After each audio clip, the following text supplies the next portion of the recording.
Alrighty, everyone, welcome to another Stage Managers Association public discussion. This is being recorded and will be available for members for sure later, and we'll see how much we get it out to anyone else. Possibly if you are registered, you will get the video too. We're working on that as well. And I want to say welcome. And I've got my good friend Antonia Collins that we met during USITT, and my new friend Julia or Jules. And why don't each of you take a little bit of time to tell us who you are? Hi, Erin. It's early evening where we are currently, but it's only kind of like midday where your end, I think. So my name's Antonia Collins. I think that possibly some of you here will know me. I can see some names I recognise on the chat. So hello Ruth, I can see you there. I am an educator and a stage manager, and I've sort of done both things in parallel. Since about 2010, I've had a real specialist interest in the differences between UK and US stage management, predominantly because I was teaching American students who were coming to study in the UK. And I was very aware of the fact that the practices were not the same. And so I was trying to make sure that they got taught the things that they needed to get taught in order to go back to America. As Erin said, I joined USITT in 2010 as well, and anybody that's read the British Stage Management Association magazine this month will see that I talked about the fact that I went to USITT for the first time and really found my tribe with my American colleagues. Was brilliant, absolutely brilliant. And then in 2018, I spent 9 months teaching stage management at Florida State University in Tallahassee. So that's really where most of my American experience comes from. Like a lot of universities, we had a season that we needed to put on shows and make money. And so I kind of took over. So I was kind of like the company stage manager, Jules, just for you to know, of the season, as well as teaching stage management there. So yeah, that's really my interest. And Jules, your turn. Hello, everyone. Glad that you can join us. I'm in South London. I'm a stage manager, company stage manager, and I trained at Central a long time ago. And I've been working for like 25 years, I think, in theatre. So, you know, started as an ASM, spent 10 years DSMing, and now I've been sort of stage managing, company stage managing for about coming up to 10 years. So I've been fortunate enough to come and tour to your wonderful, wonderful country, America, a few times. And yeah, I'm on the board of the SMA in London. So yeah, I've just come to say hello and have a chat with you all. Great. I'm Erin Joy Swank. Many of you have seen my face before. I'm the chair of the Forums and Webinars Committee here for the Stage Managers Association. I'm also the Vice Regional Rep for Denver. And for USITT, I am a Vice Commissioner in the Management Commission for Portfolio Reviews and Interview Materials Prep and Special Projects. And I'm a freelance stage manager in all sorts of genres. I have not been to England myself or any of the UK, but I have worked with a couple people who have come over as actors and done some of the terminology part that we'll get to later with that. And then Antonio and I have had a fair amount of conversations. So mostly I am learning too on this, but and being a bit of an interpreter between, if we have any language barriers, we'll try to figure those out at the same time. As you're watching this, you have the option to change what kind of video you are seeing. You are seeing my screen share right now, but also you probably can see a video or four. If you want to select that to where you just see one, there should be a choice at the top if you hover over it. So you see only the person who's talking. And then if you want to slide that up into your top right corner, I've tried to keep that area of the slide free. So you shouldn't cover anything that the slide says. And then Adrienne, your turn to tell us what you want on the back end. Hi, folks. My name's Adrienne Wells. I'm going to be the lady behind the logo today. Just a quick review. If you have a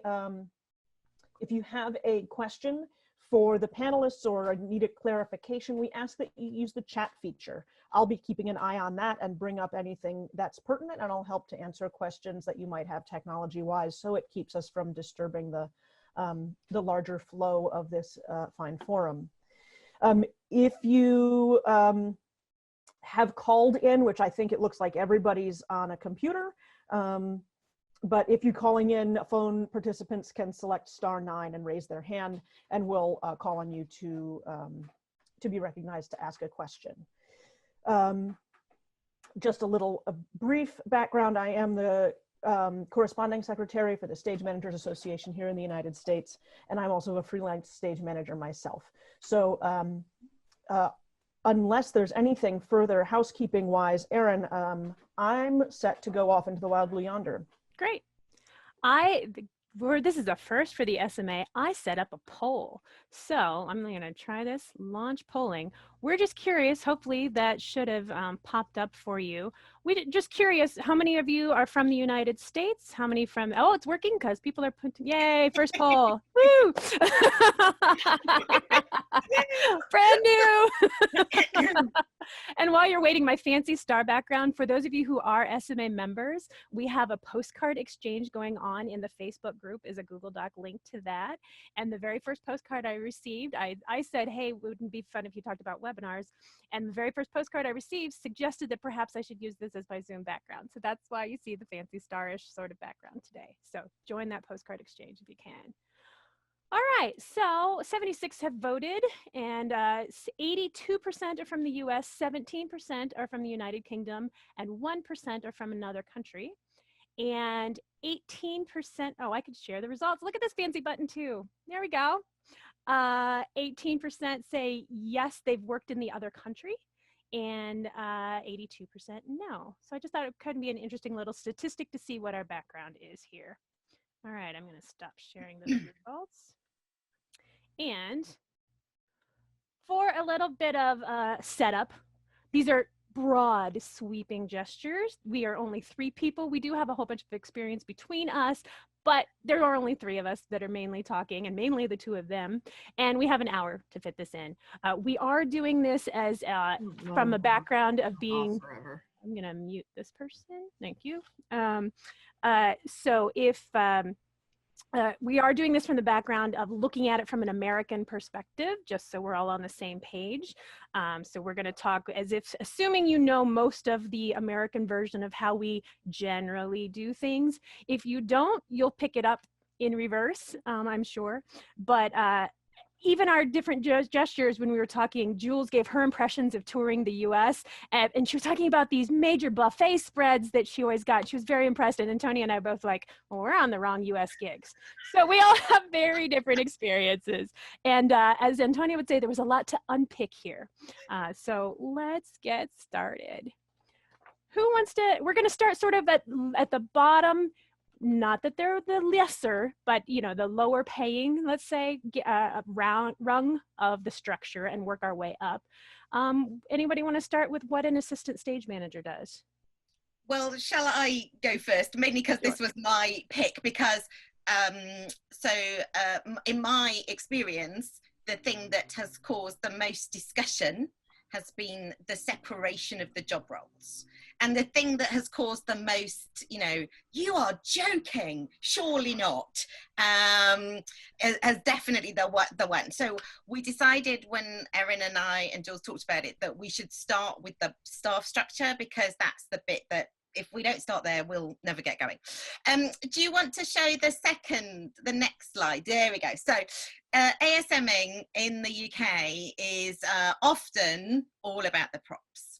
So when I have a really great ASM, they're going to be sourcing props, finding props, working with the designer. We might be making some props. We'll definitely be maintaining props, and we'll be looking after props.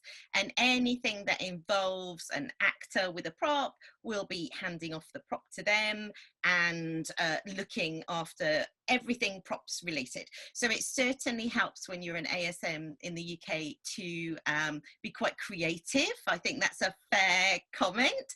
And to have some kind of prop skill. Mine was always sewing. I was always pretty good at sewing, but if you can paint, or you've got some carpentry skills or those kind of things. We also make all of the consumable props for the show. So if your prop's got food in it, or if your show's got food in it, or letters that get ripped up every day, we'll do all of that.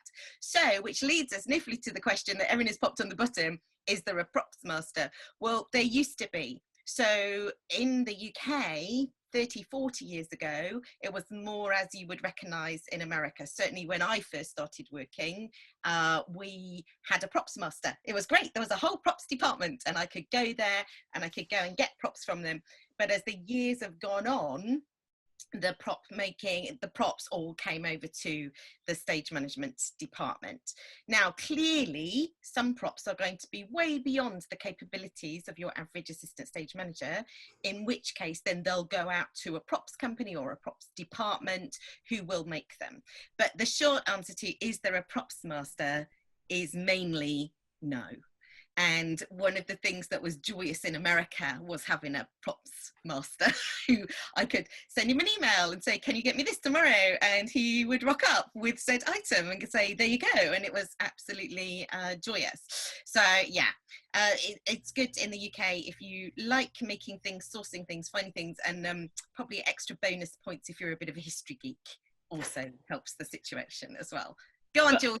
Yeah, I think actually being good on periods, knowing about, you know, what the difference is between, you know, the 1920s, a piece of furniture in the 1920s and maybe something in the 60s. So I think it's also about having a good eye as well, a good ASM, and also working with your budget. You know, everything is within the budget. So it's about saying, you know, can I afford to buy this prop? You know, kind of, could it be maybe perhaps a substituted, you know, if it's costs, you know, £500, there's no point of you know, trying to source that. So I think it's about being resourceful, understanding your budget, and also understanding what your designer wants, basically. So I think you've got to be resourceful, a mind reader.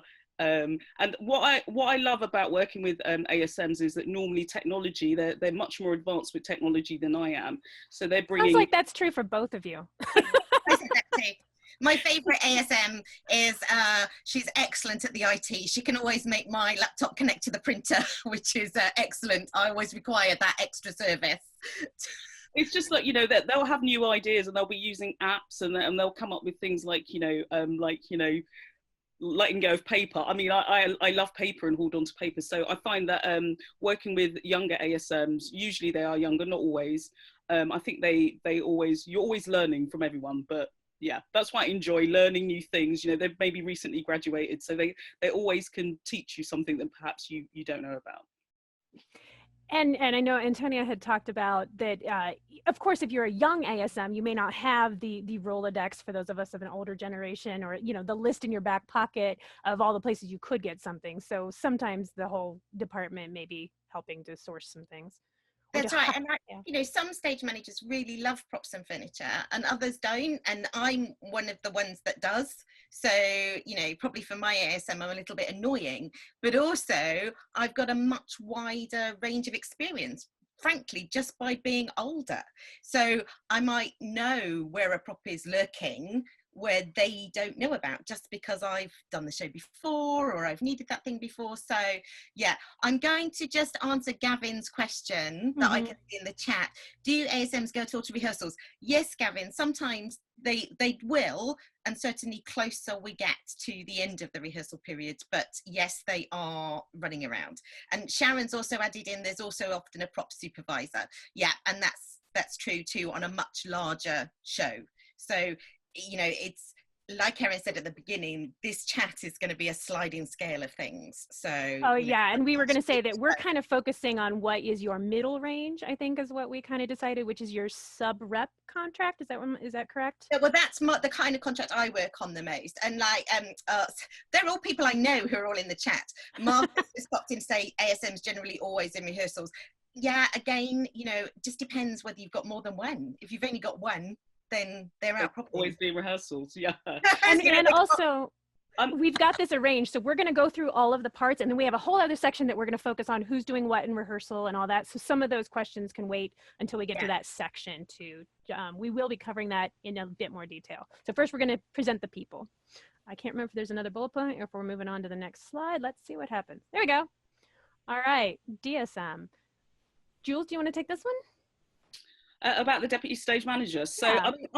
I still think that this is the most important role in stage management. And not to say that the others aren't important, but I think they're the conduit between all of the departments.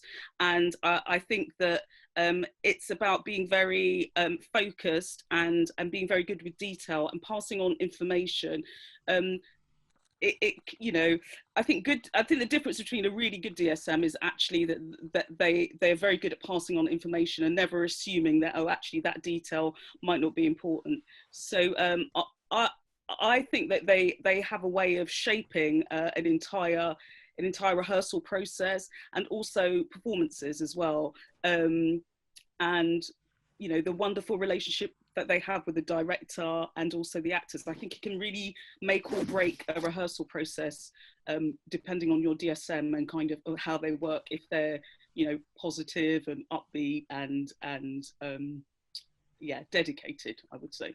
And I think this is the part that's sort of where we start. Yes, we talked about the props and the ASM, but I think this is where we start really venturing off a bit in the structure, because this is sort of the middle range, at least in pay scale, from my understanding and that kind of stuff. But it's more of what we would think of our production stage manager or stage manager doing here, because they're the main one in the rehearsal hall, and ultimately they're the ones that are the first show caller, right? Correct. And they will call most of the shows, you know, the majority of the shows they will call.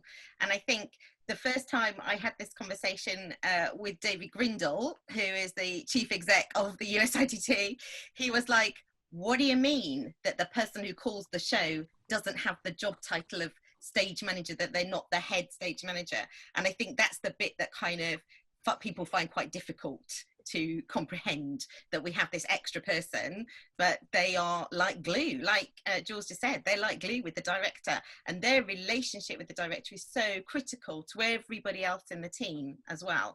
And because they're in rehearsal every day, all the time with the director, they know the show inside out, back to front, and upside down, you know, literally. And just to, when I think deputy, and when I think of, especially in the equity world, the deputy in our world is who gets nominated by the cast and stage managers to represent the union. Or I also think of like a deputy sheriff. So Woody from Toy Story was my favorite deputy. It is a bit like that, you know, kind of rounding up the troops, you know. Yeah.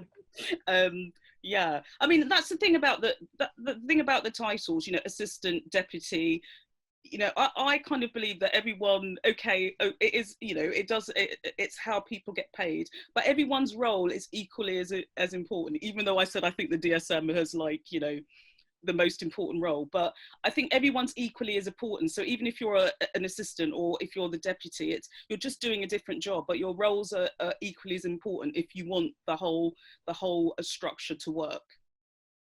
Great. All right, moving on to the company stage manager. Go for it, Antonia.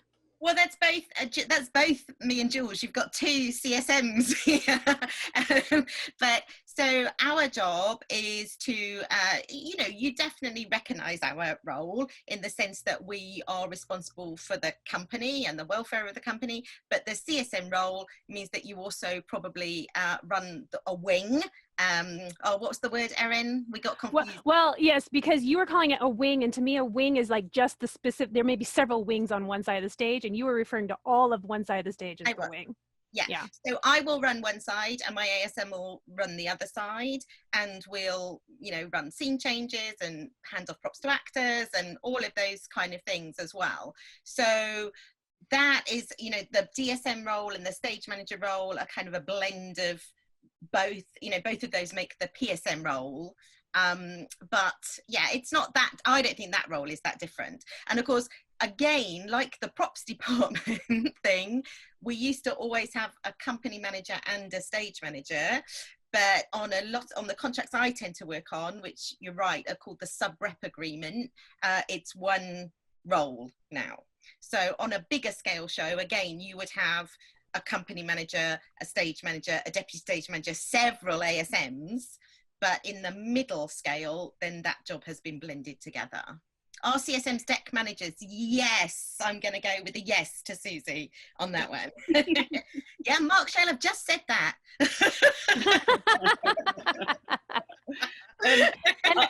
I think that, you know, know, you have to do, whereas with the company management element, a lot of that is administration. So you're kind of combining the roles of being an administrator also with working on the stage, you know, sourcing props, you know, looking after the welfare of the company. So it's a kind of amalgamation of those two roles, and it varies depending on each company you work for. What you're expected to do kind of varies. But you could be doing payroll, you know, on one contract, you know, to running a wing, you'd run the techs. Like if you go on tour, you'd have to tech, you know, when you go to a new venue each week, you'd run the tech. You know, you make sure that, you know, if you're doing a dress rehearsal, you know, you'd be involved in all that. So it does slightly vary, but you kind of feel sometimes that you're, of course, doing two jobs. And sometimes that's hard, you know, because, you've constantly got your mind on maybe something else, because, you know, there's always a lot to do. I find it's kind of quite a challenging role. It's enjoyable, but it can be quite challenging at times. And you're dealing with the media requests and things like that too, right? Press and marketing, which, you know, depending on who you're working with, that can be huge, you know, kind of. And then you're dealing with, you know, creatives. You're trying to, you know, maybe costume fittings, trying to arrange all of that stuff, the scheduling for the day. So yeah, it can be pretty full on. Oh, there's a good question from the chat. In America, the company managers usually deal with the housing. Do you guys do that as the company stage manager? So what did you say? The housing. If somebody's from out of town? Well, we have a digs list. So yeah, so basically you might have to sort a dig, we call them digs list. So you have to provide that to the company and assist them. You know, some people struggle to find digs or good digs, or they might have to move halfway through a contract. So yeah, you have to be on call to kind of, I don't think there's anything that you can kind of like say, well, actually, that's not my job. Right. But so over here, it's part of that. Usually the housing has to be found for us. And that's not the case over there. Yeah. No. And you know, I very rarely have anything to do with housing. If we were out on tour and an actor's got a problem that they can't resolve, then I might. But no. They can deal with their housing, unless you've got you know, I did a job earlier on this year, not even this year, last year, with a celebrity, and we dealt with some of that. But no, not normally, not like you do in America. And Antonio, tell me about the technical director role. Oh, well, as Erin knows, because we talked about this was for me the missing part of the story until I did the time at Florida State University. Because I couldn't work out how one person, this PSM, was in rehearsal all the time, calling the show, being the stage manager. I literally couldn't comprehend how this was a thing. And I knew about technical directors, and I kind of understood a bit about what they did. And then when I did it for real, I was like, oh, okay. So part of what I would consider to be my job in the UK actually falls under the technical director's role when we're in the theatre. So, you know, whereas I might be solving a masking problem for, you know, there might be a bit of horrid masking, and I might be sat out the front going, oh God, look at that. That's awful, isn't it? Whereas in America, that very clearly fell with the technical director. So I feel like, although to a British person, the American system sounds like it's a huge job for one person, actually, when you put in the technical director as well as the production manager, and then you put in the props department, then it starts to make a bit more sense. And you also, on some of the bigger shows, you do have someone called a technical manager that might be between some of those. Yeah, but I didn't really get the TD thing until I worked much closer with them. And then I was like, oh, okay, right. I understand. Not totally, but a little bit more than I did before. All right, so let's go through each of these and tell me what is an ASM doing versus a company stage manager versus a deputy stage manager during each of these. So pre-production, who's doing what? I'm sorry, it made me laugh, Erin, when I saw the slide, and I meant to email you because, of course, here in the UK, normally we don't really get a lot of pre-production for day one. Normally, the first day of the job is day one of rehearsal. Well, but you and I were talking about who gets the ground plan. Yeah, So is well, that be during you haven't gotten it in rehearsal, or that's what I would consider pre-production? But what happens is that you are working, you're preparing, but sometimes you don't get paid for that work. Gotcha. So it's like with larger companies, you might get 3 days prep. That's very rare, kind of. But usually people are, expecting you to send emails, to kind of get up to speed, to talk to the designer. But all of this stuff is being done, when you're not being paid. So I mean, I wouldn't ask my ASM who's not being paid to do pre-production. I might ask them to read the script and maybe if they could come up with a props list. But I think it's a bit cheeky to say, can you do this pre-production work if you're not paying somebody? And I certainly, Jules, have become way more militant about that the older I have become. And, people, and like, I don't mind doing a few light emails, that's okay, maybe taking a phone call. But if you want me to do more than that, then you're going to have to pay me. And most people say, I'm not going to. So you're like, okay, well, day one, then we'll all start from a clean slate on day one. And so then are you taping out after you've done some read-throughs, or when does tape out happen? Yeah, well, it depends on when the director wants it. So like you might be doing table work. I mean, some shows you might be doing table work for a week. So that's a conversation maybe to have with the director. It's also good for the directors to see the space and the room before you start a mark out, because you might orientate it one way and they might come into the room and say, oh, actually, I like the windows behind me. Or so, I mean, I think it's good to kind of, to do that stuff after the first day if you don't have a pre-production period. And obtaining a ground plan, Antonio, I think that's a little different than here.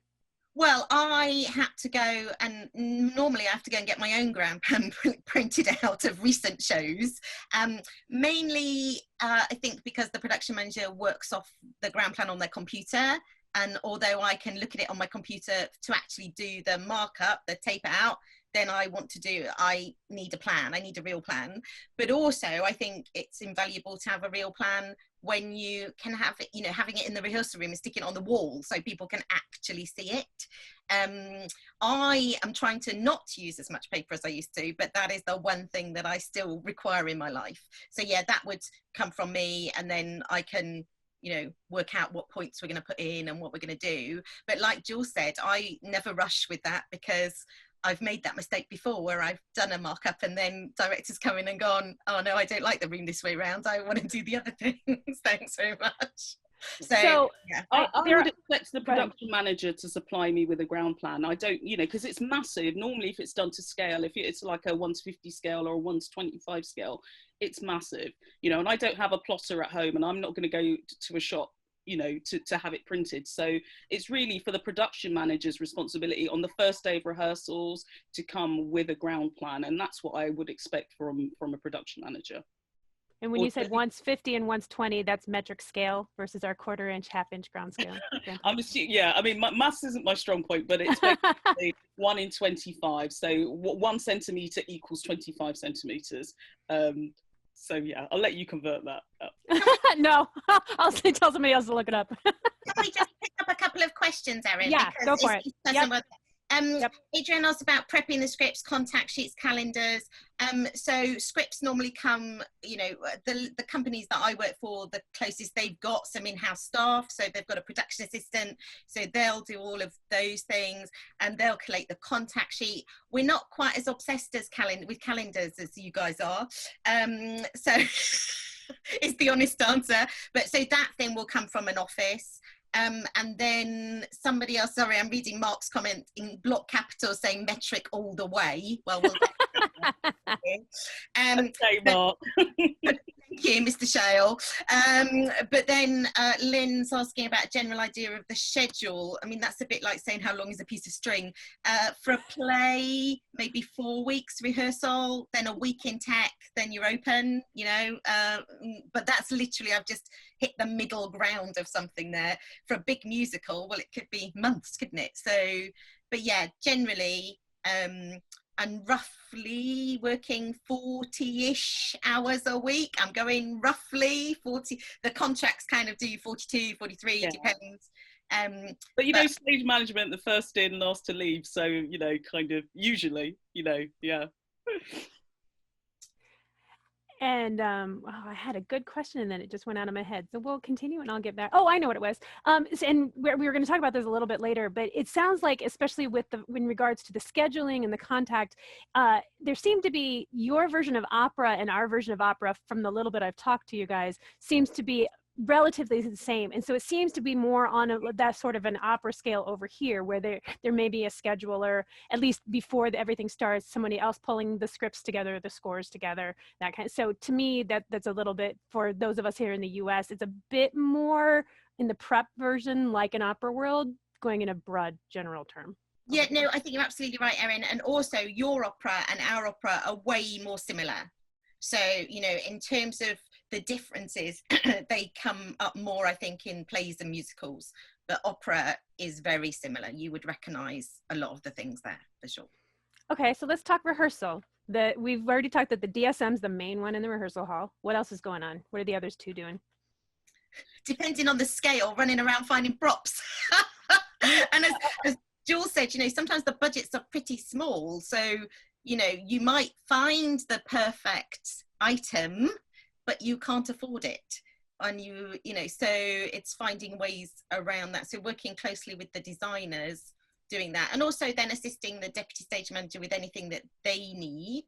And if you're doing runs in rehearsal, then obviously we'd both be there then to run our part of the rehearsal and reset props and that kind of thing.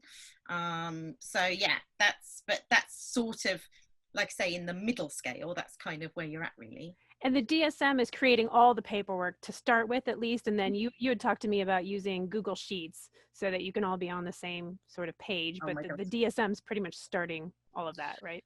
Not what, yeah. No? What sometimes happens is, what I find is that if you work with like more rep companies, like maybe more traditional companies, the stage manager creates a daily call sheet. So so the stage, because you might as a stage manager. Which stage manager?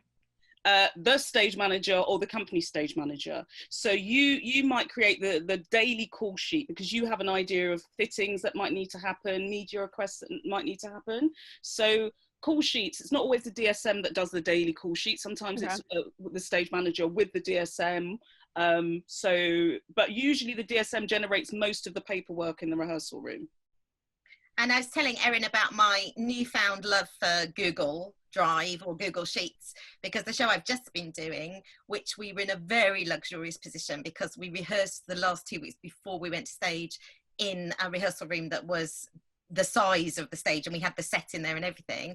And so we just wrote our running lists we wrote the master running list on Google Sheets all together as we were doing it, which was absolutely brilliant, and just, you know, was saving so much time in terms of the show we would have created if it hadn't have been for COVID-19. But, you know, we're ready for next time. But yeah, but the DSM, because they're with the show all the time, they're the person that knows the show better than anything else. They're saying to the costume department, you realise when that actor goes off on stage left, they've got 32 seconds before they come back on stage right in a totally different costume. So they've got all of the detail, so they'll start that detail and then hand it off to the other departments to expand upon as we go through the rehearsal process. And just for the video recording purposes, over in the chat, there's a discussion about whether the ASM is responsible for the props budget like the props master would be over here. And Antonia answered, no, the company stage manager is still responsible overall for the budget. Yeah, I mean, they need to keep an eye on the budget, you know, because it's better if everyone's mindful of the budget. There's no point of them, you know, like we said, sourcing an item that we can't afford. So, but overall, you know, when it comes to the checks and balances, it will be the company stage manager or the stage manager that has to answer and to submit the receipts, etc. So no, they're not responsible for the budget. And I think it sort of depends on your relationship with your ASM. I have an ASM that I've worked with several times over. You know, she just gets on with the job. She's amazing. And she'll come back and check in with me. And I don't worry about her, but I don't kind of agree every single sign off. You know, she says to me, I want to go and spend £2 on something. I'm like, okay, yeah, go on, crack on. But together we work on the budget together for the props. So, because obviously, you know, the thing about propping is you've got to have a global view of what you're buying. You can't spend all your money in the first week, because there'll be some other props that are yet to appear. Or They props get never wrapped. add props in the middle of a show. What are you talking about? Never happens. Nothing changes. All right, let's move on to tech. So we've got the deputy stage manager is out in the house with the director working on the actual call of the show. What's anybody else doing? Well, not all deputy stage managers like to be out front during the tech. Some of them like to be at the side of the stage. So, but they generally are getting all the cues in the book. They're getting the lighting cues, the sound cues, etc. They're getting the technical framework to be able to reproduce the show. You know, kind of how the creatives would like. So it depends. If you've got 2 ASMs, the luxury of 2 ASMs, you've got 1 in each wing. You know, if you don't, I mean, some companies don't like a CSM to have cues, just in case if there's any problems during the show. You know, so you, as a CSM on some shows, you might not be allowed to have cues, so that if there is an issue or if that, you know, anyone's hurt, then you can step into that without missing cues. It varies. During the tech, you'll have to run the tech. So you'll be on headsets, communicating with the DSM and with all the departments, making sure all the technical elements are happening and making sure everyone's safe. Which, so in our world, the first ASM or first stage manager, depending on what the job titles are here, but the first person in charge backstage is usually pay scale under the person calling the show. And so yours is from what I've talked with both of you, it's more they're the one making sure everybody's restoring, if we're going back, all that kind of stuff, is the CSM, right? That's right, or the stage manager. But that's when I couldn't work out why American stage managers were so beloved of a god mic until I realised that the person who was calling the show was also running the tech. And I was like, oh, okay. I was like, why does the DSM need a god mic? I don't quite understand this situation.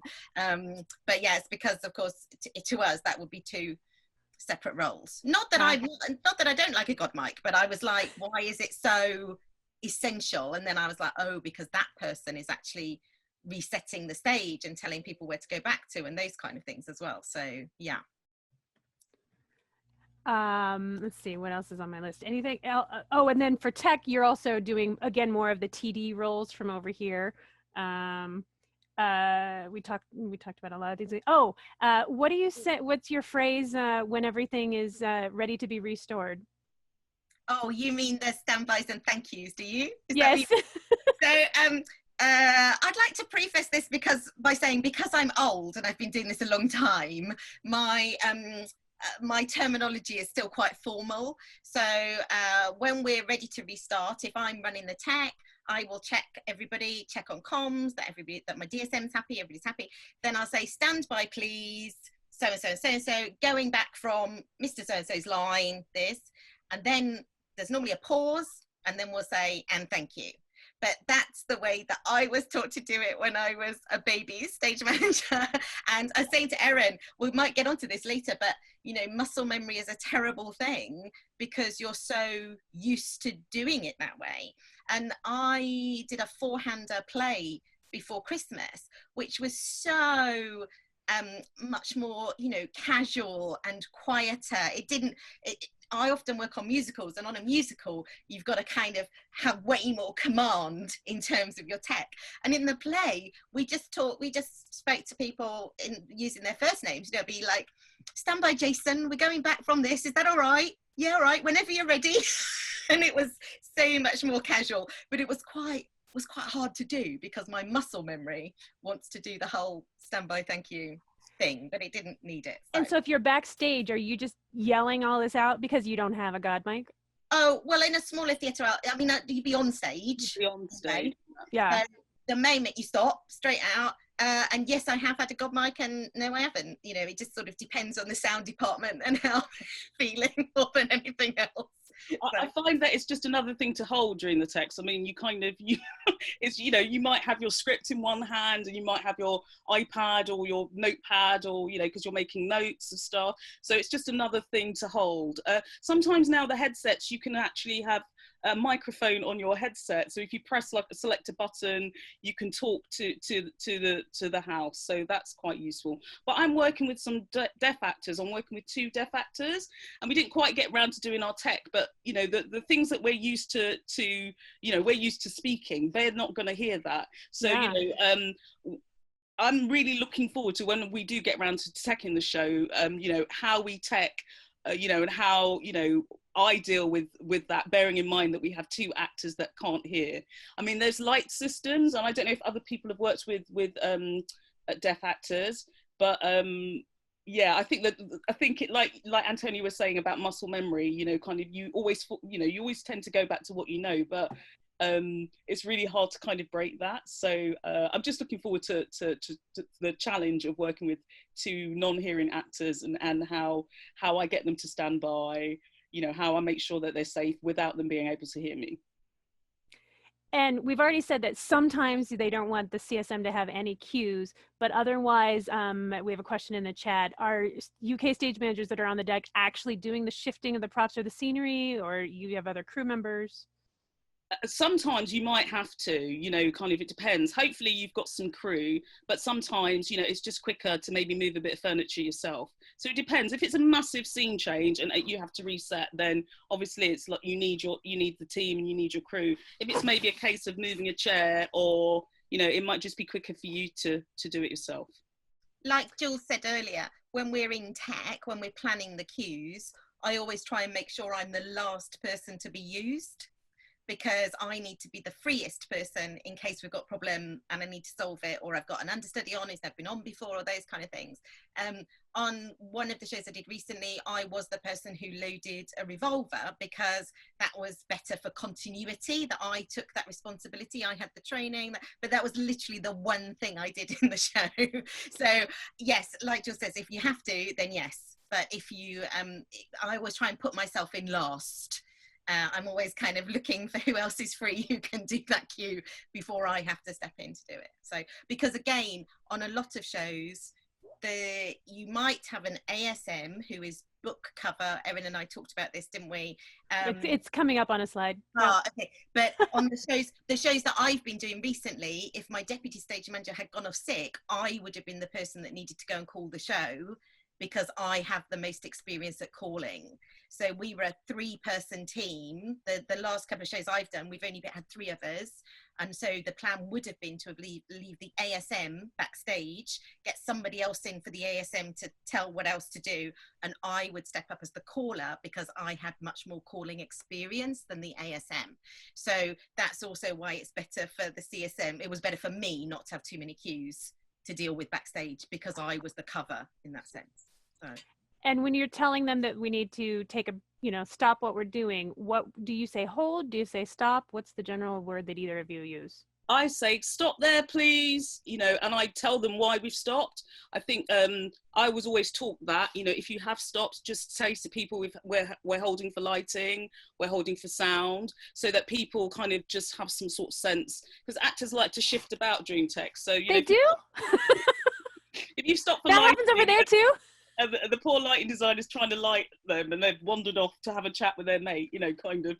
So, yeah, it's just always good to just keep people informed. And then I think it doesn't feel, I think the tech doesn't then feel so tedious if people kind of have a bit of information, you know.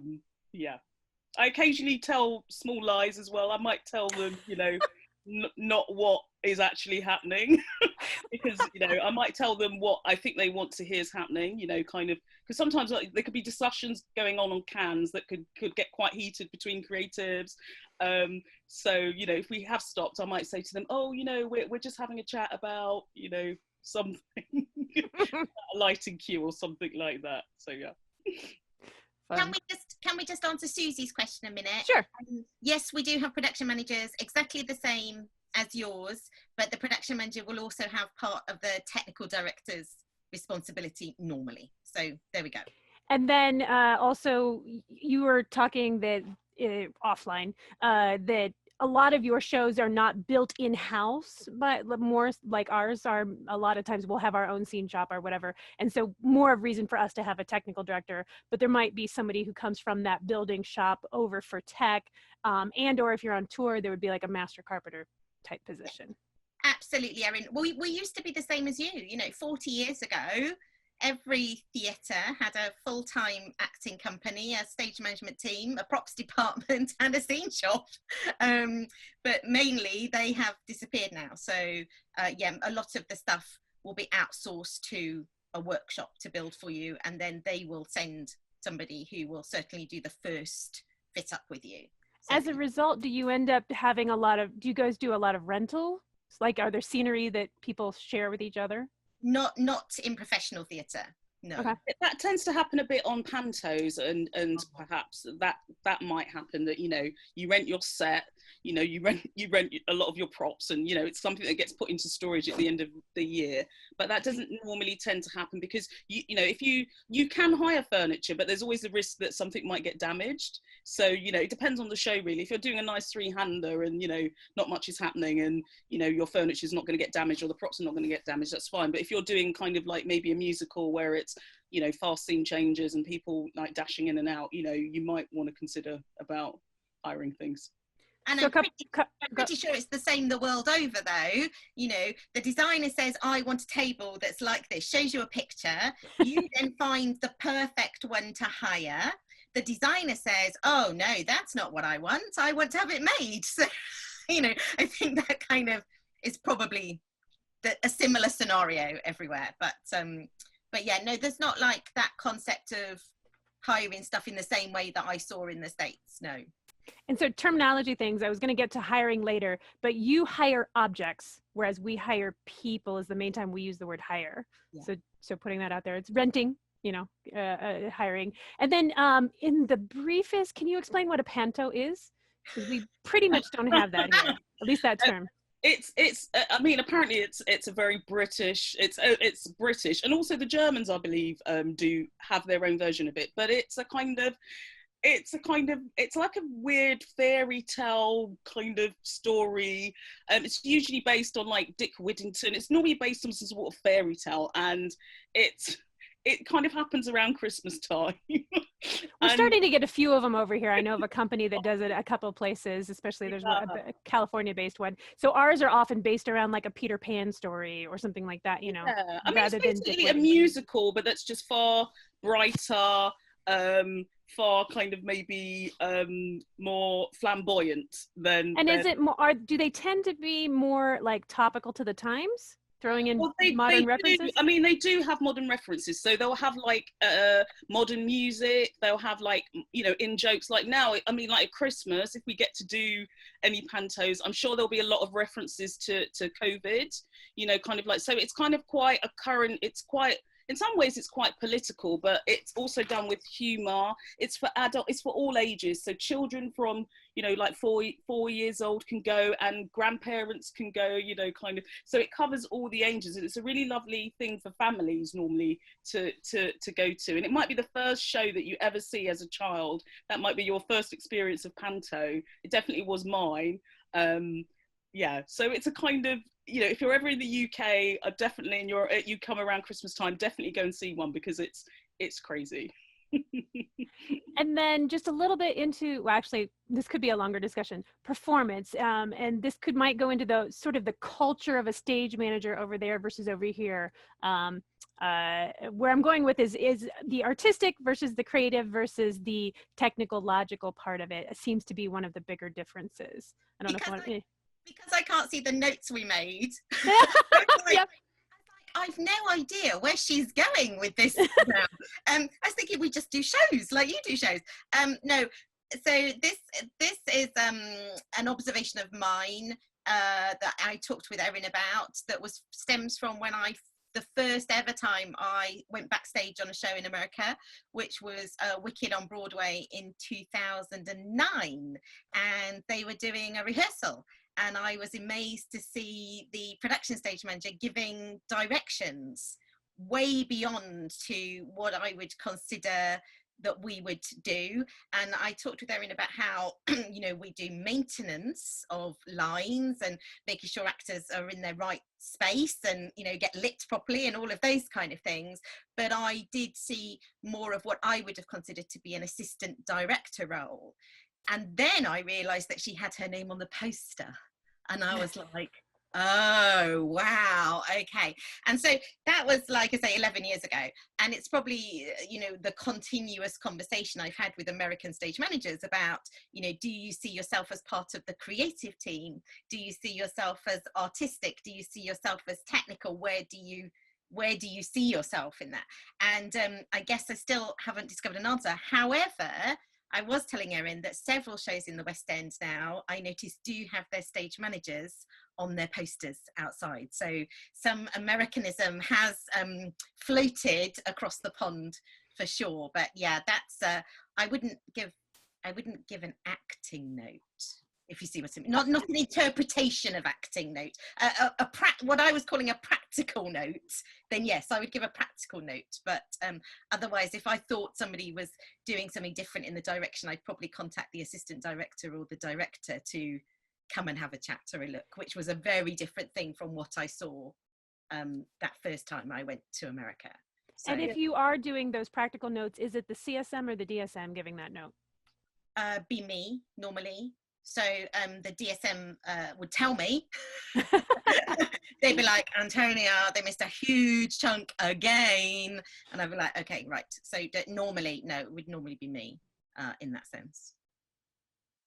I think it really stems from the director. I think, you know, as a company stage manager or stage manager, you've got to be very careful. I try always not to give actors notes, acting notes, because just from my point of view, I just think that is overstepping a mark, and also it's not my expertise. So I mean, you might have the knowledge and you might know, you know, this is what they should be doing, but sometimes it's, you know, if it means that something unsafe is happening, then I think you're well within your right to step in and say, or, you know, have a discussion about it, to say, well, you do realise that, you know, you've changed this and therefore it's affecting, you know, a lighting cue or a sound cue. Or, but I think giving acting notes, I think that is, I wouldn't give an acting note.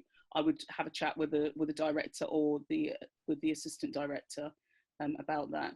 Because some actors get very upset if you give them, you know, acting notes. Does the director stay on past opening?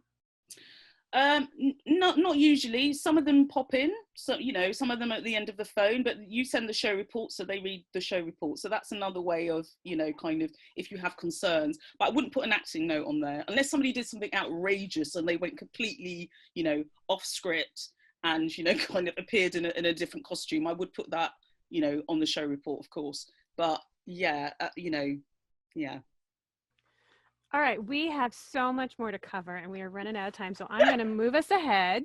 We could talk along for a while. We will, I'm sure, go over our hour.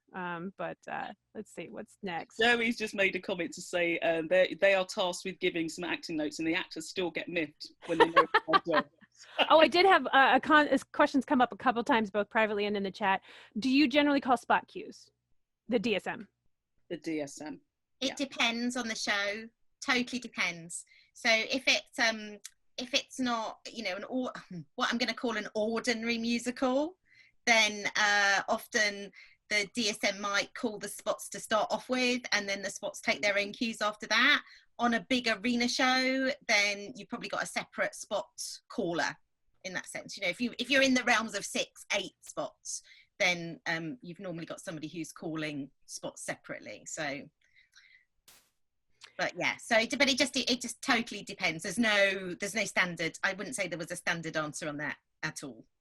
Great. So courtesy calls are what I would call paging calls from the calling desk or wherever to the dressing rooms, pretty much. So you do, at least Antonia does. I don't know if Jules does this. Your timing of your pre-show calls is slightly different.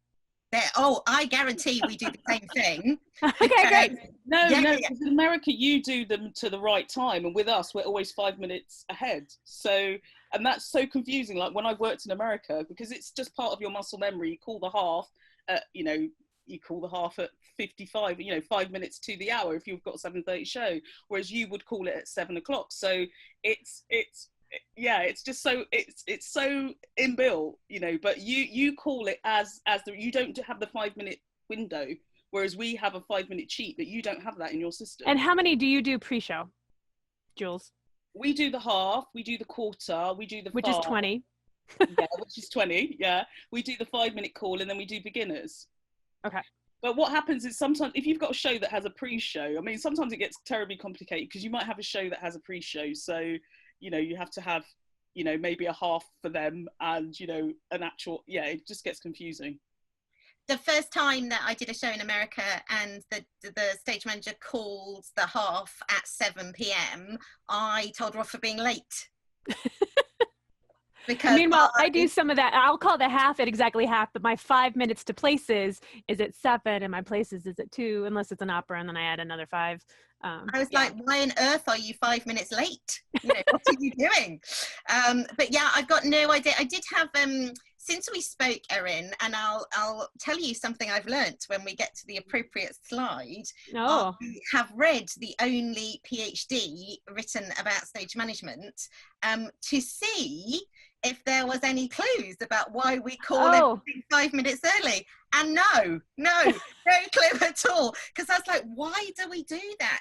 It's not like our theatres are way bigger, and so dressing rooms are further. I was trying to work out, as two practices, why on earth we ended up like that. But I know I've read 447 pages of Tracy Cattell's PhD, and I still didn't find the answer. But I do have a fascinating facts for you when we get to the appropriate slide. Okay, and I'm not even sure which slide that is, so we'll have to see. And then meanwhile, during the show, it sounds like it's more of our opera style. So you are giving more of the places calls during the show, but you, as one of you had said, it might be just discretionary if the DSM has time to make all those calls. They're very much calls during the show for the cast are very much a courtesy. And they always have to be reminded that they shouldn't rely upon them. I do them for scene changes, for sure, for the crew and the fly floor and all of those kind of people. But I was telling Erin, I did a show 2 years ago where literally we got into the venue and I was like, there's no way I can do any backstage paging during the show. You've got to be joking. I am spitting cues out every 2 seconds, I couldn't take my eyes off it. So yeah, it's a courtesy, but I would normally call this, like Jules, the pantomime's a really good example because you have different set scenes. So there's normally a village scene and a castle scene, and so I would call those out. Yeah, and then everybody's clearing up the same problem on the chat. But yes, beginners is what we call places, because you are coming to begin the show as opposed to getting to your place. So it seems like actually I think our version is a bit better because it seems like you cheat the time anyway. All the Some of us do, yeah. So and then it's also is it for us, it is also, is it the orchestra start time, because in their contract they're always at 5 minutes after, so is that where our 5-minute comes in? Is it the company standard to start 5 minutes after? What is the usual start time? Do you guys tend to hold for the audience or things like that? Totally depends. So we try not to, it's a bit of a game. How close can we make it to our advertised start time? I would say 7:32, you're doing really well. Right. But if we'll look at the house size and think, oh God, we're missing 75% of the people because there's a problem on a tube line. So in which case we'll hold. One of the shows that I didn't have an interval. So basically, we held the house because of also a lot of the type of people that were coming maybe hadn't come to the theatre before, so we would hold the house for 10 minutes, and that was built in, but we had a pre-show, so that was built into that. But I mean, some theatres, if you don't go up at 7:30, it's like the Inquisition after is it's like, kind of, well, you committed a crime. It depends what kind of show it is as well and how long it is, because orchestras are played in 3-hour calls. Mm-hmm, mm-hmm. You start late and you well, go that's why In You here, go over over here, everybody we build in, so the orchestra start time would be 5 after. So we've already else. built in that 5-minute hold. No, we're not allowed to get away with that. So they've, at the MU, you know, the Musicians Union, if you went over the 3-hour call, then, you know, you've got 60 players who are all on overtime in order to finish the show. So if you've got a symphony orchestra. So yeah, no. Speaking of overtime, how about we move on? This is So this is Antonio's favorite topic, I think. So yes. Right. Well, sorry, I'm a little bit hysterical now. So, as I told you guys earlier, the very first time I went to America to go backstage in a show was 2009. And I managed to get myself backstage on Wicked and had an amazing time and sat with the caller of the show, and it was brilliant. I could not believe that cue lights were light bulbs in Battens. And I thought they were joking. I literally thought they were playing a joke on me. And I was like, how could that possibly be? And then I saw the huge amount of rope light that was lighting up the wing.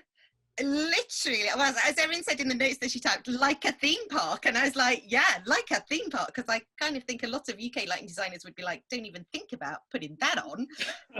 But it was so, I cannot tell you, Jules, how bright it was. It was literally incredible. So, but this whole concept of lights on and lights off. And then in 2010, thank you, in 2010, I came to USITT and demoed some new cue lights with a company called GDS, who had got a new stage management desk. And they're not like these ones. These are the original beloved rocker switches that are in this picture. But I was asked to do a demonstration to about 200 stage managers about these cue lights. And I got as far as you switch the red cue light on and it flashes your end, and the person on the other end presses the acknowledgement and it goes solid red, and 200 stage managers went, oh! And I was like, okay, I didn't invent that. I didn't invent that. That's got nothing to do with me. That's just how it ordinarily is. And Erin, appreciate my work of reading Tracy's PhD, because the first recorded time of cue lights being red and green in the UK is in a book called Behind the Scenes by John Summerfield, written in 1934. All righty. Yeah. So yeah, I definitely didn't invent the red and green thing.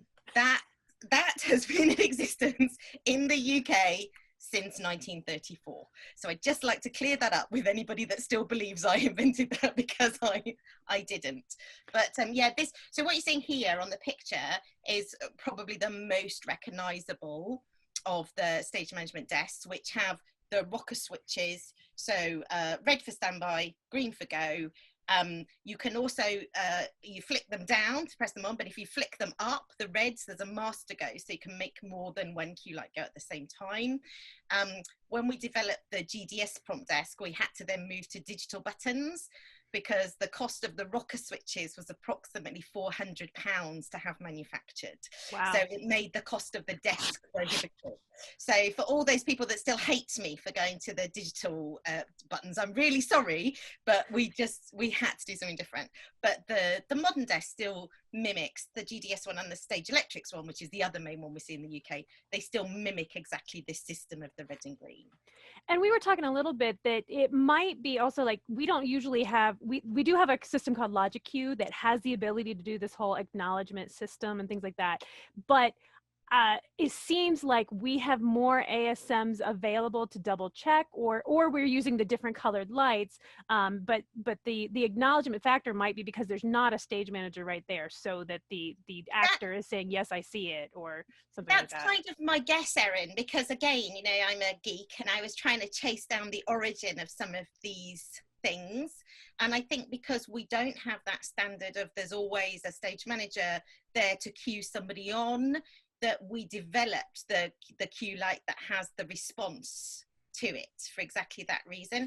And sorry, Nora's saying red and green at the same time. Hang on, then you can. You're answering Jules. Yeah, Thank you. Thank you. Yeah. So just clearing up that, yeah, the red first, and then once it's acknowledged, you can go with the green. The green is the go.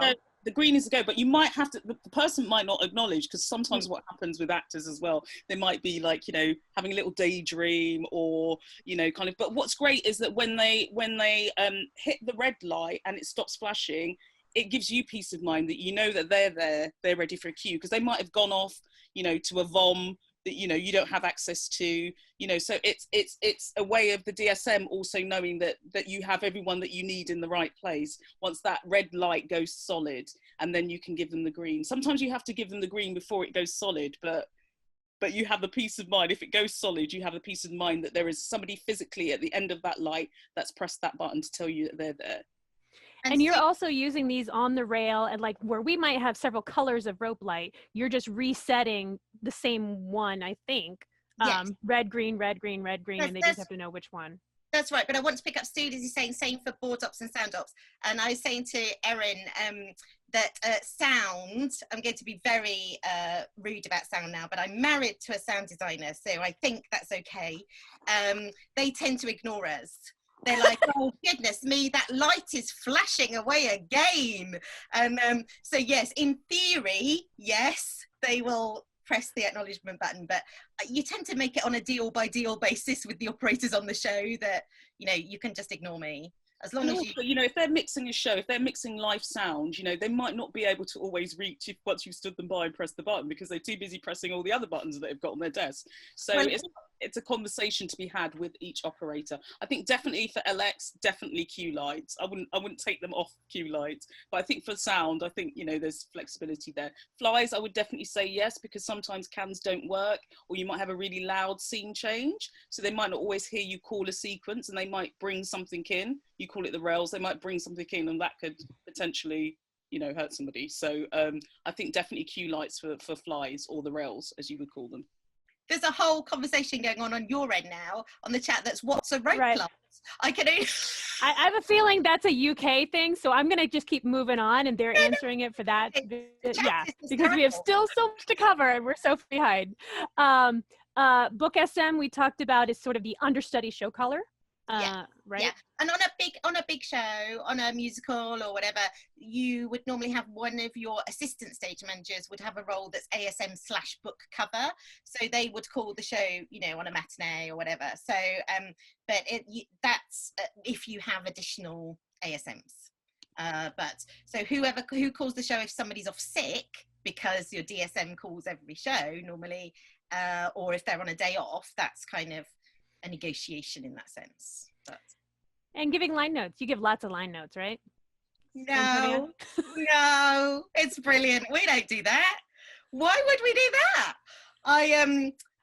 That was another, you know, that was a moment when I was hysterical, as opposed to an American stage manager being hysterical at something we did. That was something where I was hysterical at something you did, especially when I went to Florida State and I was presented with the most complicated spreadsheet of, you know, how to type up line notes and different different legends for different types of mistakes that actors were making. And I was like, wowza, okay, no.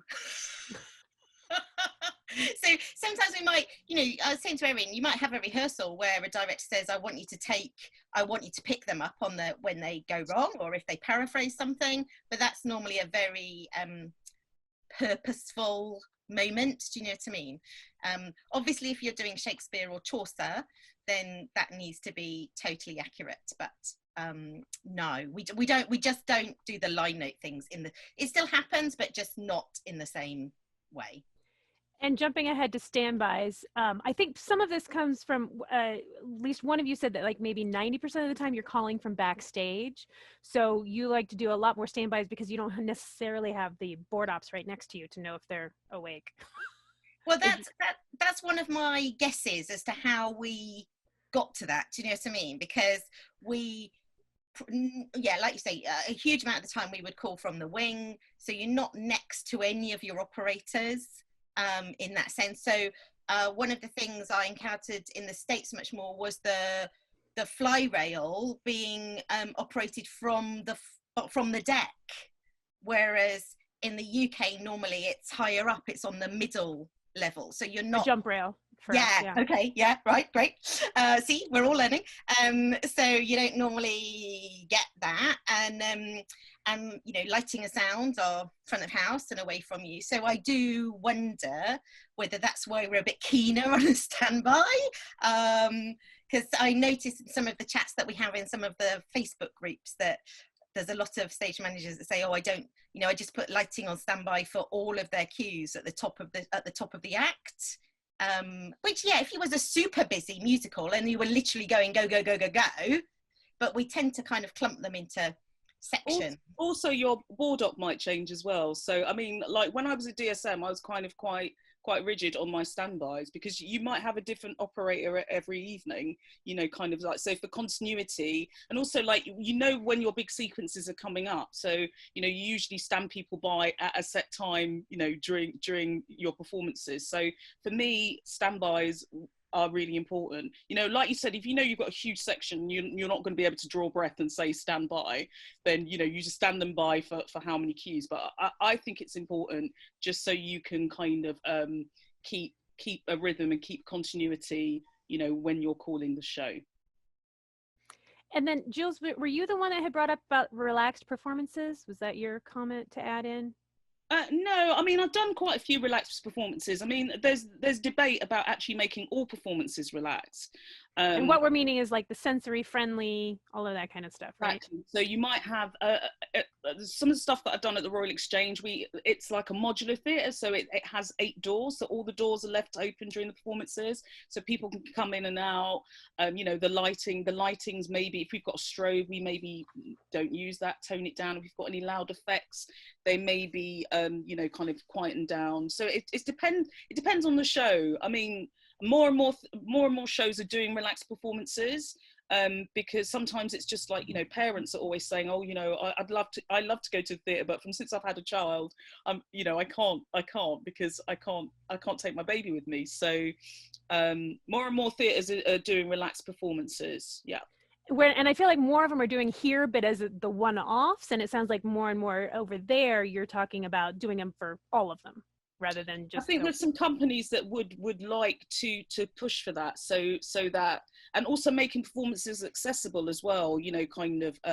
So we're doing a lot about integrated BSL, which is British Sign Language, and about integrating that into more and more performances, so making you know, more theatre accessible, you know, kind of for people that have, you know, kind of like maybe, you know, sight issues or hearing loss or etc.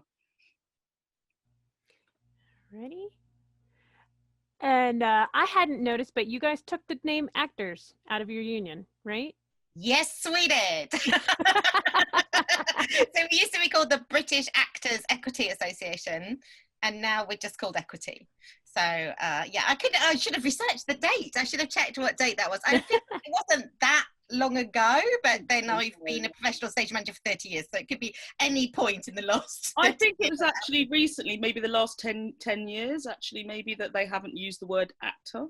Yeah, maybe, but they definitely, we don't think I'm saying anything outrageous here, just sort of checking myself before I start international warfare, but that would not be good. No. Well, I just think we have a mixed relationship with Equity as stage managers, you know, and certainly in the early 2000s, quite a few of us left because we lost the parity in wages between an ASM and an actor. So you had ASMs that were earning less money than an actor who was in a small part. And I think for a lot of us, that was a moment in time where we kind of went, yeah, no, I'm not sure that you're really that interested. Whereas these days, I think Equity are trying much better to represent us. And, you know, though I still, every month when the magazine arrives, Jules, the first thing I do is look through it to see whether there's any mention of the word stage manager at all. I'm like, you know, do we get a mention at all? But I have a very close working relationship with the Cardiff office, because the contracts that I work on here are Equity contracts. So, so you know, but it's been a mixed journey. you can safely say. And lots and lots of stage managers do not belong to equity. Do not belong to equity. But I always feel that we are stronger with a union. I mean, also that, you know, kind of the benefits of as a stage manager as well. If you join equity, you know, you have some support. And sometimes on some jobs, you know, when you're maybe a lone stage manager and you're working with maybe, you know, not companies that are maybe not as reputable, you know, that you have somebody that will have your back, you can call up, you can speak to. And also we get public liability insurance as well if you're a member of equity, which is up to, I think it's up to like £5 million. So so there are benefits to joining the union, but I think that, you know, in the union we can only be stronger. That's what I believe. You don't necessarily, sometimes you do feel let down by, you know, some of the decisions that the union makes, but I kind of feel that you know, the more people that join the union, the stronger its position is. And once you turn equity, are you allowed to work non-union? Yes, Yes. which is the main difference. Yes. Yeah. I mean, I was like in shock at how stringent like your union is, you know, kind of, and like on the recent tour I went, like, you know, the theatre gets locked on breaks because it's that's what happens, you know. It's like, so if you go for a 15-minute tea break, somebody comes and locks the theatre, everyone has to leave, somebody locks the theatre. And it's the same with lunch breaks. I mean, you know, it seems so kind of, it seems kind of quite extreme compared to what I'm used to. But And that's not every place over here either. There are people who it Yeah. depends on how strict it's usually about the IATSE, the stagehands union here, about them letting, whether people can get in do anything on a break or not. It's not usually about equity over here. Yeah. And I feel obliged to say that I've certainly been to some UK venues where they've thrown us out of the stage. We've been allowed to stay in the stage management office, but we've not been allowed to do any work on stage in the breaks because under the rule of health and safety.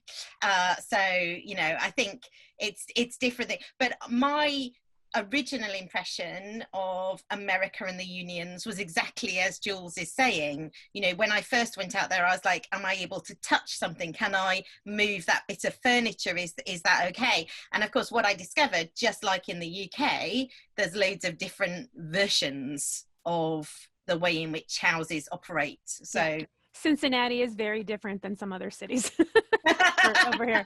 Cincinnati is one of our stricter ones. Yeah. If you go over with a show that you know, so like the first show I went over with, we took it to BAM, and I had to teach somebody, you know, the plot of the show. So I'm just like, by the time I've taught this person how to do the show, you know, it's great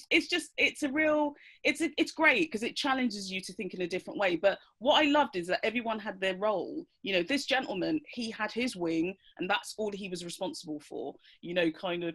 And I kind of feel sometimes in our stage management, you know, you could be responsible for a lot of things. You know, slowly you might be doing a bit of costume, and then you might be doing a bit of sound, and then before you know it, actually, you know, you're more than a stage manager. So that's kind of, from what I've experienced, I admire that the roles seem to be, the demarcation of this is my role and this is your role seems to be quite strict. But that's just what I've experienced. And then Hope brought this up in the chat. I was already planning to.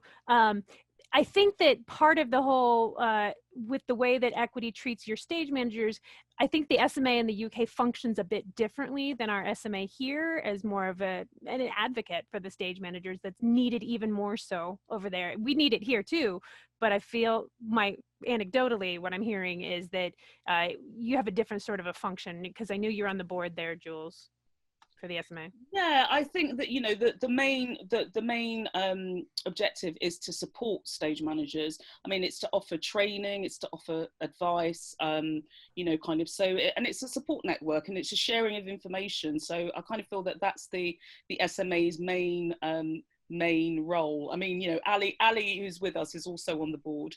But I feel that sometimes it's a lonely place to be a stage manager, you know, kind of, and it's nice to know that, you know, that you have the SMA, you know, if you need training, if you've got any, you know, if you've got any personal issues, you know, there's somebody there, you know, there's advice there, and assistance.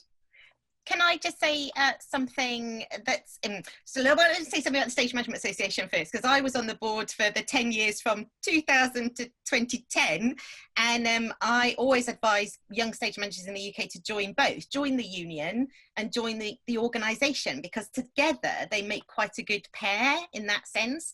And I think one of the things the SMA does really well is networking and opportunities for young stage managers to go and do work shadowing and those kind of things. But of course, geographically, we're a much smaller landmass than America is.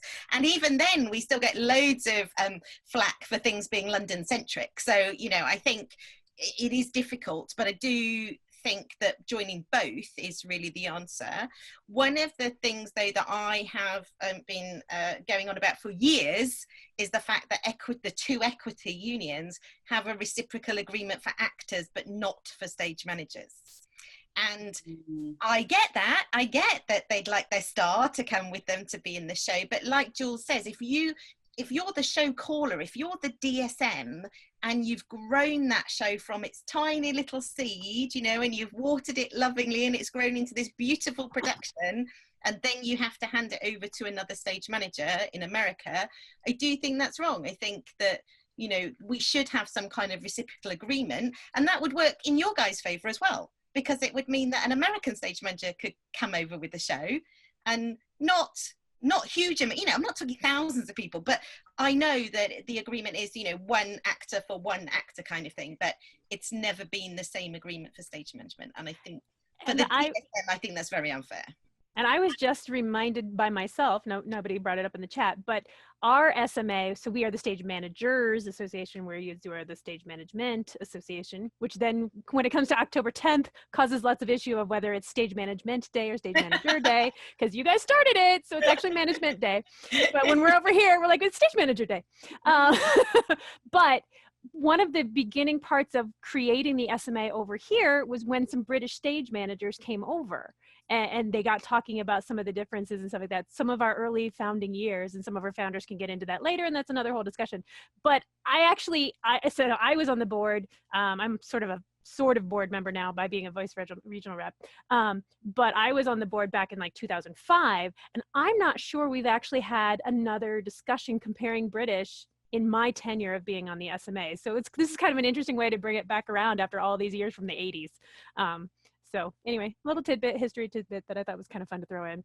Okay, breaks. Let's try to talk breaks, because we have the 55 minutes, you take a 5, or the hour 20, you take a 10, and that's not what you have. 15 minutes in a 3-hour/4-hour call is the norm. You have to have an hour's break after 5 hours of work now.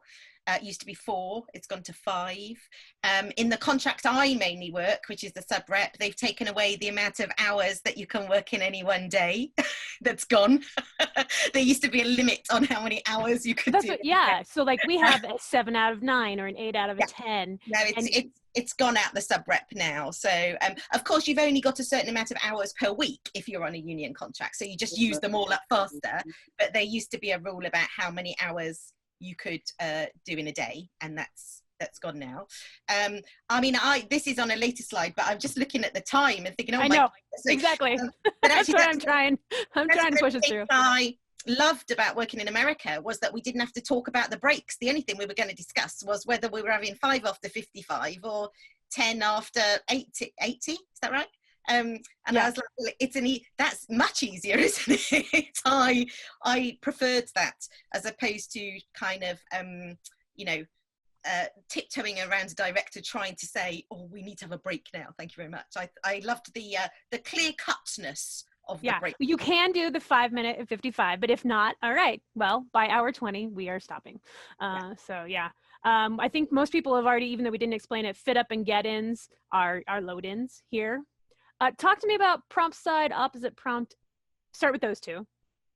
Which side is prompt side? Stage left. And I always have to think about it really hard. I like that.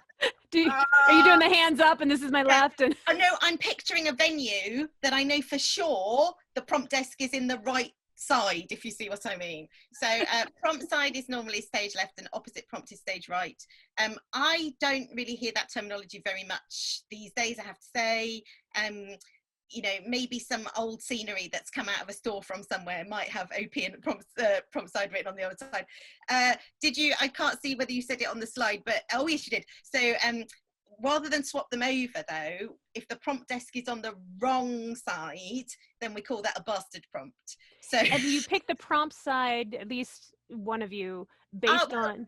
Again, I was trying to find a theory as to where, you know, I think the calling desk tends to be put on the side of the stage that's closest to the dressing room is a general rule, but that's just me thinking about venues that I've toured into. I guess then, because then you can see the cast coming from the dressing room. Yeah. But again, I'm only I have no real research to back that up as a theory. That is literally just what I thought, and the words come from the French, I think, actually, more than anything else. So I don't think the words came from us originally. I think that was another nation's. Well, and the stage manager, based on the Jennifer Lee Sears Shires, is much more the stage management historian than me, but prompter was basically what we were in the past. So the prompt side, I'm sure has something to do with that too. Yeah, me too. The others are on the slide are pretty, we've talked about the wings and otherwise. And then there's just the normal words. And even, you know, as we're having this conversation, we've had to clarify what we mean by some of them. I personally have had Vanessa Redgrave yell at me for my torch not being very bright, which is not the, you know, big flaming stick, but a flashlight. And then you... The real words cause me way much more trouble than the theatrical words in my 9 months in America. The theatrical words we could work out between us. You know, we could point at something and say, what do you call this? You know, it was the ordinary words that caused us the trouble. And hysterically, when Erin told me about her Vanessa Redgrave story the other night, the biggest problem I had was with the word torch. I said to a student, can you put your torch on? And she literally thought I meant like a Roman flaming torch. 10 minutes later, Jules, we're stood in the dark still. And I'm like, okay, right. Your eyebrows have gone, yeah. yeah. But it was the ordinary words that actually caused the biggest problem. Though my favorite is that you do not have the arguments about how to spell the word theater. No. Because you guys spell it right, in my opinion. There's only one way, as far as we're concerned. Yeah. My favorite part, well, I don't know, one of my favorite parts as we're putting this together, they were talking about that you guys do occasionally still use Imperial. I had to be reminded that it came from you guys. Oh, right, Imperial, that whole taking over the world thing. Yeah. I was like, oh yeah, you do still know what feet are. You've heard of it. So it sounds like dance numbers are sometimes used still, 2 feet, whatever. I'll do whatever the choreographer wants. You know, if they say, can we have him in feet? We'll have him in feet. It doesn't matter. As long as we've all agreed what we're having it in, then that's okay, as far as I'm concerned. Though we were talking about standard platforms, and over here, I say 4x8. And you, in our conversation, you were saying 8x4. Yeah. And you were saying a 2x1, and I was like, no, it's a 1x2. So we do switch those, but we're still talking about the same things. So. Yeah. And we're a mess, you know, we can, you know, and earlier on in the chat, Mark Shale wrote in block capitals, metric always. But yeah, on a plan, but we I wish I could on a plan. I wish we used metric for some of those things. But we still drive in miles. We still talk about things in miles. You know, we are a bit of a we have an amalgamation of, and depending on the ages as well, depending on the, you know, if you speak to maybe a slightly older person, you know, they'll be using kind of, you know, inches and feet and, you know, maybe yards, you know, and if you speak to maybe perhaps a younger person, they might be using centimeters, millimeters, you know, kind of, so it's dependent really. All right. I think there's one thing for sure that you guys agree on that we have better over here is spike tape. Absolutely. Yes. Spike tape is amazing. So tell us what your spike tape is compared to ours. Well, we normally have LX tape. I mean, that's what we tend to use. It depends on like which rehearsal venues you go to, because some venues get a bit precious about their floors. So, but we normally just have like PVC electrical tape, and that's generally what we use. I first experienced like American, which is almost like cloth. It's almost like cloth kind of tape, which is just beautiful. and you have like lovely colors, you know, like all stage managers love stationery. I know this is a bit of a generalization, but when I first like discovered, like, you know, like American stationery, I just was like, oh my, it's amazing. Like, And so and if my picture shows up, look, I have my spike stick with me right here, all of my colors. all the four colours, yeah, and it's lovely, and it stays. When you put some, you know, when you put some of that tape down, it'll last. You put some PVC LX tape down, you might come in the next morning and it's not there, you know. Especially if you stretched it too hard. Yeah. Or if the floor's dusty. So Though I have to say, when I was in college, we used this paper-backed spike tape. It was sold as spike tape and paper. I haven't seen it for years, and I'm very glad to have not seen it for years. We talked about how you liked that the breaks were more definitive. If someone calls a 5-minute break. Oh yeah, I love that in America that everybody says thank you 5. Nobody replies to you here. you can't really call a 5-minute break. People don't understand a 5-minute break. Actually, you can't really call a 5-minute here either. But thank you, 10. I love the fact that people replied, Jules. That was the first time that happened. I was like, oh, okay, you heard me. You were listening to me. You know, I love the reply. And in fact, you know, we were talking earlier about tech. I don't say stop anymore. I now say hold, please. I have been Americanized. Because I just like the idea we're pausing as opposed to stopping. So, yeah. Anything else about US that you like better? I do like, you do give, I mean, I've had some great kind of buffets when I've gone into theatres, you know, kind of like the spread that gets put on. It's like, normally we have like a really sad biscuit, and if you get a tea bag, you're lucky. But and like, a biscuit is a cookie, right? Yeah. Cookie, yeah, and you get like a cup of tea and coffee, and some companies don't even want to buy that, but I've been amazed at like some of the spreads that have been put on, you know, and they're just like, and it's just like a tea break. It's a 15-minute tea break, and somebody has like produced an entire kind of table full of food, which is just unheard of. And again, I don't work at all of those places, but I have had some where you get a pretty good spread. Yeah. I think, Erin, I can't remember now what the next slide says, but I do, but I do want to just point out something that somebody texted me while we've been having this conversation, because I think it is that important, that the unions in America, if you are an equity member and you're working on a union contract, the pay is much superior to what we earn in the UK on a union contract. Now, of course, everything's equal, but I do remember reading a report several years ago where it said if you took exactly the same show that was on in the West End in London and exactly the same show that was on Broadway, if you took the same stage management job roles, they'd fundamentally earn 3 times more in America.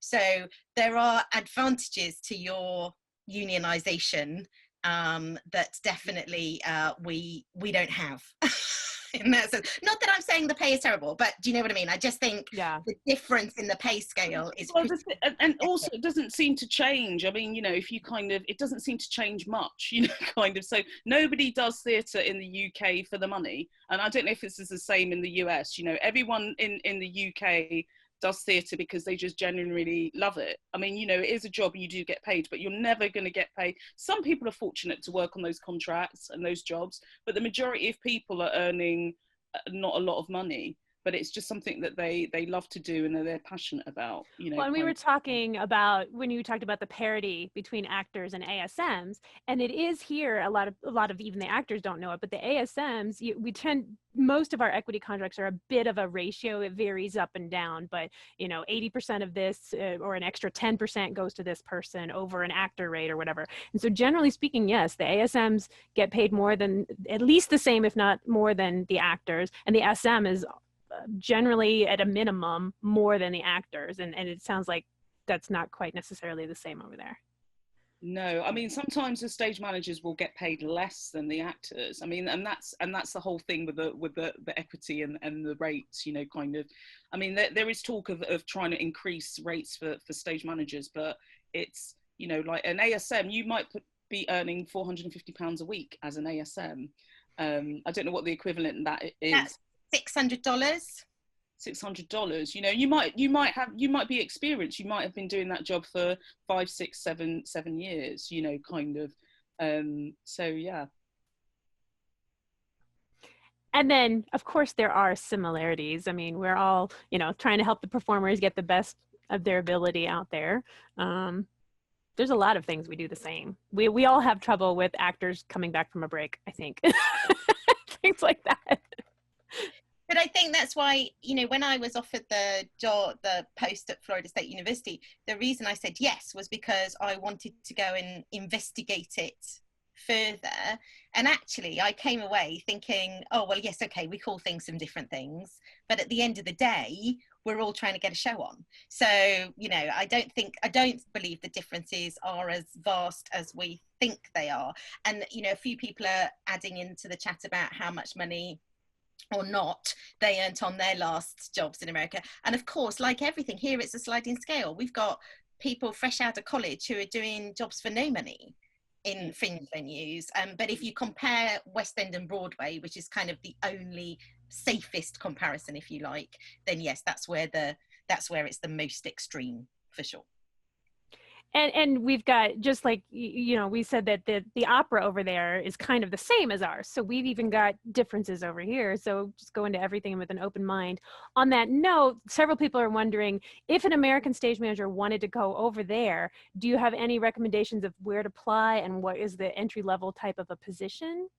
Well, this is another of my specialisms. Seem to talk about this a lot.